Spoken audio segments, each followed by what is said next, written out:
Morning, welcome to Harley Classics. Nice and dark out here this morning, which you would expect at 5 o'clock in the morning. If my voice goes a bit funny, I've got this man flu, which I've had for a couple of weeks, and that's all it is, man flu. I'm sick to death of people moaning on about flu, colds. It's winter, you know. People think, oh, I've got cold, I've got COVID, I'm the same, but it's just cold. You forget you get colds. Anyway, stop waffling about me cold. What am I doing today? I'll tell you what I'm doing. I'm back in the house actually. I'm gonna have a cup of tea before I set off. Christmas tree in the background there. Looking very festive, my house. Obviously there's a bit of a white thing going on here. I'm not quite sure Christmas trees were like that, but there you go. Anyway, it's a bit of an exciting day today, hopefully.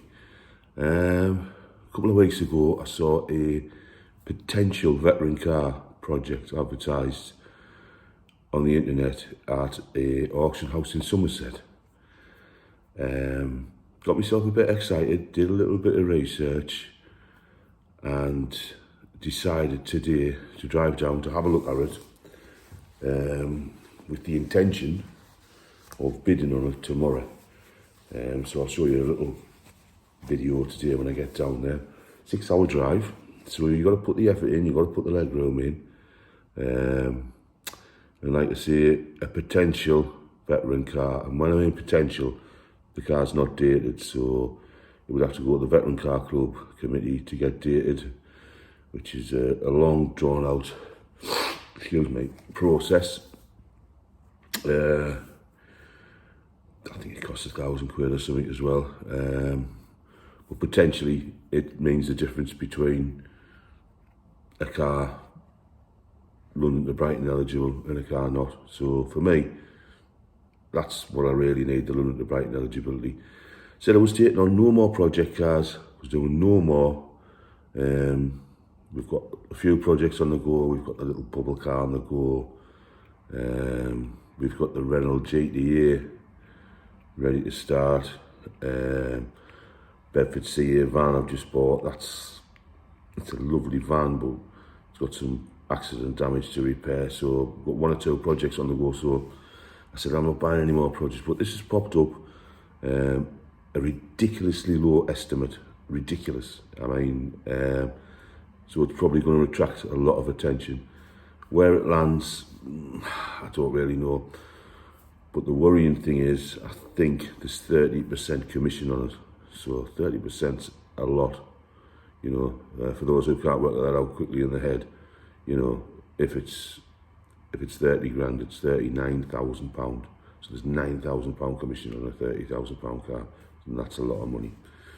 So I've got a box clever, and we'll have a steady ride down to Somerset today. Like I say, it's 5 o'clock-ish, time to get a cup of tea. I'll probably set off about 5:45, something like that, fuel up. And a couple of stops. We should be at the auction house for around about 1 o'clock. Right, so we've stopped at Woodall. It's broke daylight. Get a cup of tea, and I just want to show you the first casualty of the day. Whether you can see that in the windscreen there, that's a stone chip, a massive stone flung off a van in the dark this morning. Couldn't see it. And that's the 5th windscreen I've had in this vehicle in 4 years. About an hour away, just travelling up the M4. Don't know whether this is the quickest way or not, but I'm going to take my chance. See, about an hour to go, and then we'll see what this little veteran car's all about. See what all the fuss is about. See if it's worth bidding on tomorrow. If not, it's a quick turnaround and it's bye-bye Somerset. Right, we've landed at Killen's auction in Somerset, over there in a muddy car park. We're going to have a quick look at this car, hopefully have a look at some of the paperwork, and then we'll make a decision of what we're going to do. Let's get on with it. Right, we've just come out the auction house there. I took a few pictures of the car. Didn't really want to video it because it's not our car. if I buy it, I'll video it. I never like that. I never like people videoing stuff and then they don't end up buying it. It's not fair. It's not fair for the next man. Do you know what I mean? It is. So we'll see how we get on. Morning. Welcome to Hardy Classics. And just for a change, we're not in sunny Coxet. We are in rainy, and here's my co-pilot coming in now, Somerset. And the reason we're in Somerset is because we're going to an auction today. There she is, co-pilot. Morning. We're going to an auction today, and hopefully we're going to be successful. But it's an auction, and you never can tell, can you? It's a gamble, and if you play the game, then you know the stakes, and we'll just see what happens. We've come a long way. Well, not really a long way, you know, 300 miles yesterday to view the car and appraise what we think it is, and we'll make our bid on the assumption of what we think it is and what we think it's worth, and we're just going to see what happens. We've got a couple of hours before the sale starts. We'll get there, get a cup of tea, and just enjoy the rest of the day. What else can you do? It's better than working. 50 lots off, and then it will be D-Day. We'll see if we get the car or we don't. Holsman carriage. It was our body, it was found in the barn at St. Joe, and it's come here, obviously come from America, and we provided the local provenance and the research has been put into this item. And we've got 2 telephone kits in place on this, and we're off running. We are at £5,800. We're at £5,800. Do I see 6,000 now? At 5,000, 6,000 bid. At £6,000. Do I see 6,000? I look to the roofs now at £17,000. I'll give you that chance at £17,000. At £17,000. Well, happy days. We bought the Holsman, and we bought all the parts to go with it. So really pleased. We got it at a reasonable price. Either way, dated or undated, we got it at a reasonable price. I got the parts, which was another bonus, but we put the legwork in. Got up yesterday morning, 5 o'clock, drove down here, looked at the car, checked the bits and bobs, went to the auction and did the work. Now we've got a 6.5, 7 hour drive back home, so you do the work. You do the work, it pays off.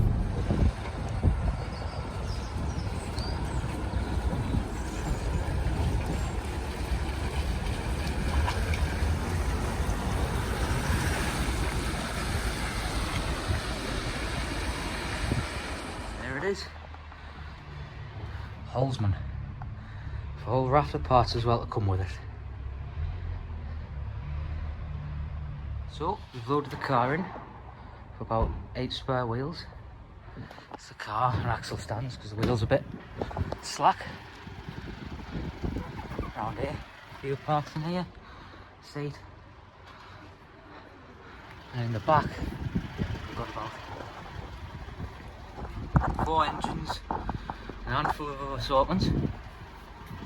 Even on the back seat, got some stuff. Feel sorry for the poor man who had to lift it all in. Isn't that right, Dan? Yeah.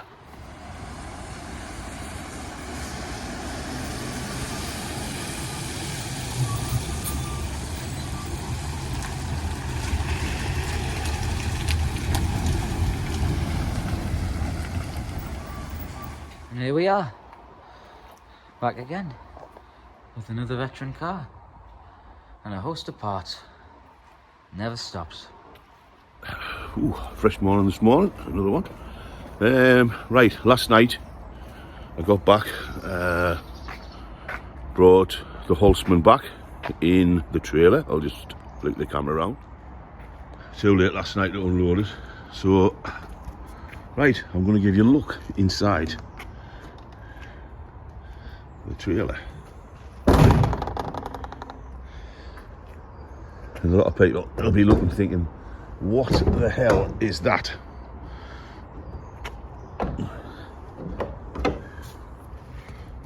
Right, There you go. There's my new car. The Holsman Highwayler. Isn't that nice? What a weird thing. Isn't it? Oh God.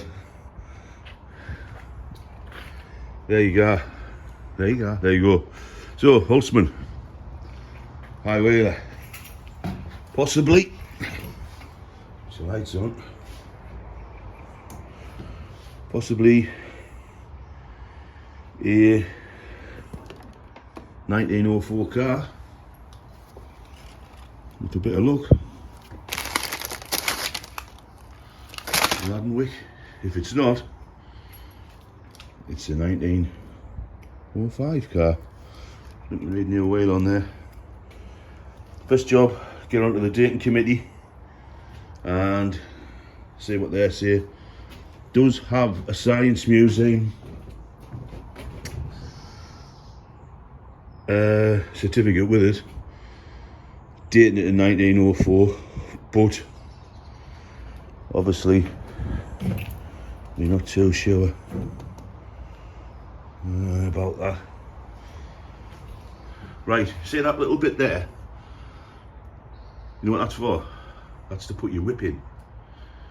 I was talking to a guy and I said, why would you want to whip on this car? Is it because when you're driving it, the noise frightens the horses? He said, no, because when you bought the car, you get an attachment that fitted on there with two shafts. So if you ever ran out of petrol, you could just connect it to a horse. So there you go. What a weird thing. Very delicate as well. But that's what we like, that's what we do. So just look out for it. It's done. In about, I don't know, a couple of years' time, I suppose. Be a nice thing when it's done though. Really, really nice thing. Really unusual. No idea. Is that like running against the wheel?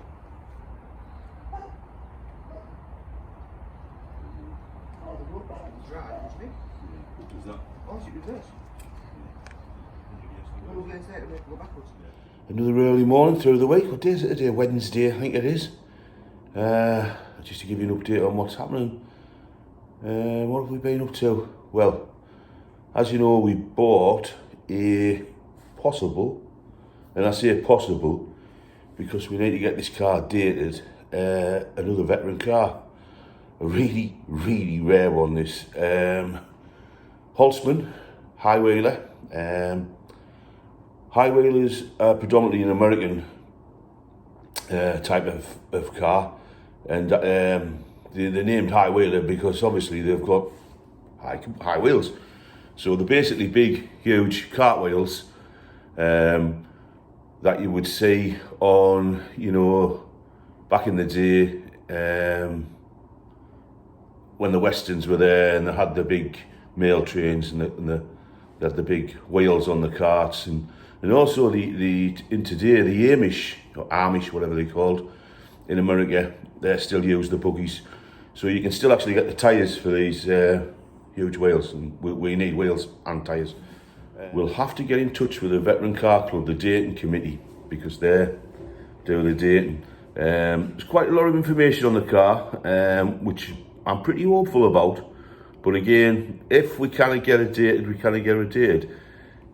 You know, if it's a 1905 and not a 1904, there's a huge financial implication, because the difference between a Brighton car and a non-Brighton car can be like enormous, to be fair. And what else has been happening with the classic cars? We've been a bit quiet with the cars. We've had a couple of inquiries. We bought a motorbike last week when I said, I'm never buying any more motorbikes. Anyway, went to see this guy's collection and he had 4 minis or something. I think I might have talked about this. He had mini pickups, mini vans. And he also had, old guy, nice guy, he'd had a stroke and bits and bobs. He's wanting to thin his collection out. I think I've mentioned it like about, anyway, in the corner he had an MZ motorcycle, which to be fair, MZ, back in the day, honestly, man, you wouldn't have been saying, it's like a Skoda car. My dad had a Skoda. You wouldn't be saying dead in it, really. You know what I mean? And the MZ motorbike. But they've got a bit of a cult following now, MZs. He thought it was a lot earlier than what it was. He thought it was a 60s MZ. And if it had been a 60s MZ, it would have had a lot of more monetary value, and it would have been, you know, a lot more collectible. It was an early 80s bike. Looks in decent nick. It'll need a bit of recommission. I'm not going to mess on with it. We'll bring it back, we'll clean it, we'll get it running, and then we'll either put it in an auction, or if somebody wants to bid us on it, they can come and bid us on it. Again, motorbikes I haven't had the best success with. I've got 3 actually in Matheson's auction at the minute, which is on at the end of the week, so we'll see how they do. And if they do all right, that proves a point that auctions, people buy more from auctions than what they do from dealers, which I think is an absolute, I think it's crazy, like, but there you go. What else? Oh, yeah, we're stuck for space. We've got no space whatsoever. I can't get another thing in. So we've bought one of these outdoor cartoon things. Up there, I'll show you a picture of it in a minute. We've stuck a little Peugeot van in there. Talked to a guy a couple of weeks ago, and he said, look, they are fantastic. They keep your cars mega dry, no rust issues with them. So I thought, right, great, I'll order 3. So I ordered 3 from Carcoon, and they said, oh, there's a 6-week waiting list or something. So I thought, well, that's great. Anyway, so I bought a second-hand one, well, new second-hand one, never been used, off eBay the other day, and that's sitting out there with the Peugeot in, and I'm waiting for the other 3 coming. What else is happening? Oh, commercials, vans. We've had a few inquiries on the vans, but again, we've just been getting them prepped. We've now got ready the 21 plate Ford Courier, the 19 plate Caddy, an 18 plate Transit Crew Cab, and the 16 plate Transit Custom High Top. So them 3 are ready to go, if anybody's interested. Where I'm off today. Today I am going to the house to have a quick look around the house. I'm also going down the Tame Valley to have a look at a couple of jobs. I'm also going to Teesside to have a couple of jobs. And I'm also going to Anderson and Garland Auctions in Newcastle, because there's an auction of vintage classic car parts, consumables really, just oil filters, air filters, condensers. It must have been a shop closed down, but again, we'll see what happens. I mean, people get carried away at these auctions. I'm fatal for it myself. You know, they'll buy like a box of like 500 spark plugs, and you know you'll only ever use 4. So we'll see. We'll see what happens. But I'll keep you in the loop. Bye-bye. Right. So, like I said this morning, I was going to go to an auction to buy some classic car parts. How did I do? Well, got myself a bit carried away really. I'll show you. So, bought myself all these parts, and there's literally boxes and boxes and boxes and up on boxes of parts. But these parts will definitely come in at some stage. You can never have enough parts, can you? Oh, even there's a parts catalogue. So there's like boxes of everything. Boxes of spark plugs, boxes of cables, rotor arms, vans full of parts. So if you need any parts, give us a shout. Oh, I'll tell you what else I bought. These two little Castrol juice, and I think they'll clean up nice. But I don't think I'll sell them. I think I'll just put them in the collection.